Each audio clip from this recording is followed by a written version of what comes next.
So first give me a little background on how you both got the part. Well, I got the part through the casting director, Popplewell. She actually remembered me from a past audition, actually my first ever audition I ever had. And she asked for me, and I went up, and then I went up again. And the second time I actually went up, I met Andrew, and that was really the first audition, I suppose. And Anna was there. And through this 18-month auditioning process, Anna and I were sort of stuck together.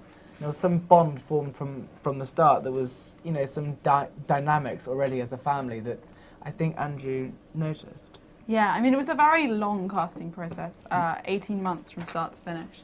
And at first, you kind of try not to be too emotionally involved and try not to be nervous about it. And I think by the last couple of weeks, we were a nervous wreck. I mean, we both so wanted the parts, and we were ecstatic. We were falling apart. You know, and it actually came down to a point where I was like, you know, my schoolwork or the film project, and cause I couldn't fix my attention on both, unlike Anna.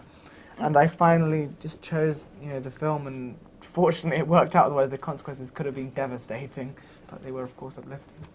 So Andrew was such a big fan of the books and had such a vision in his head of what he wanted.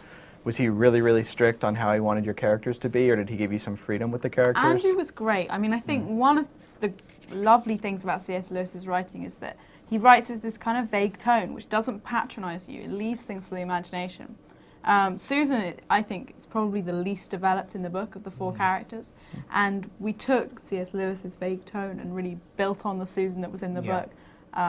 And developed it more. I mean, I know it's the same with Peter, really. Well, I think for my character, Andrew really wanted to get that arc across, that this was a boy going to a man. And I think with Andrew and myself, we just really were going through the same things, that it was me essentially going through this this Narnia experience and this on-set experience as William Moseley. And then at the end of the day, I think, you know, Andrew's attention to detail is formidable.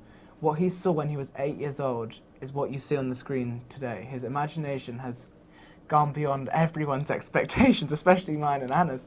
I suppose mine. And then, you know, it's just, I think Andrew is an amazing man. Yeah, he's so nice. So coming from doing the Shrek films and not really working with humans, did he seem to just move right into it? I think it's the love for the film, I think, really, and the love for the stories.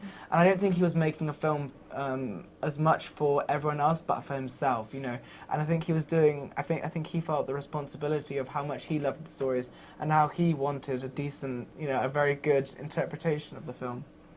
So you both have some pretty key scenes with Aslan. Yeah. How tricky is that to, you know, a character that's there, and then what was it like to see that all finished? Yeah, I mean, it was a new challenge acting to things that weren't there for me, and it started out as being very weird, but we got used to it quite quickly.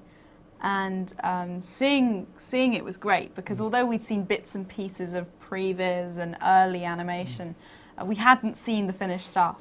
And not only was I convinced by these animals as animals, but also as characters. I think the beavers are so funny, and I really dug them as a married couple.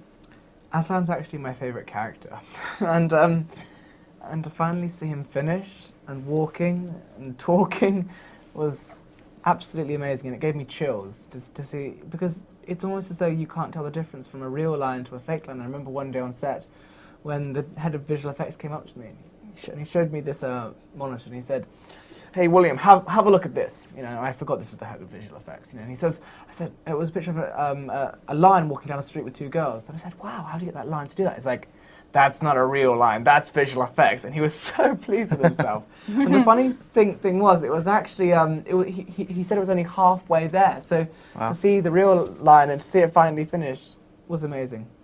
So the last question I have for you, how excited are you to return for more stories, and has Andrew given you any background on what's next for your characters? I mean, we know nothing.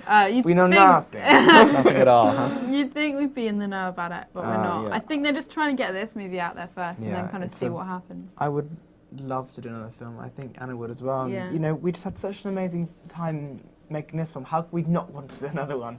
How could we not want to have further experiences? But we just have to wait. We just have to see what they want to do, how this does, and at the end of the day, just, you know, hope for the best.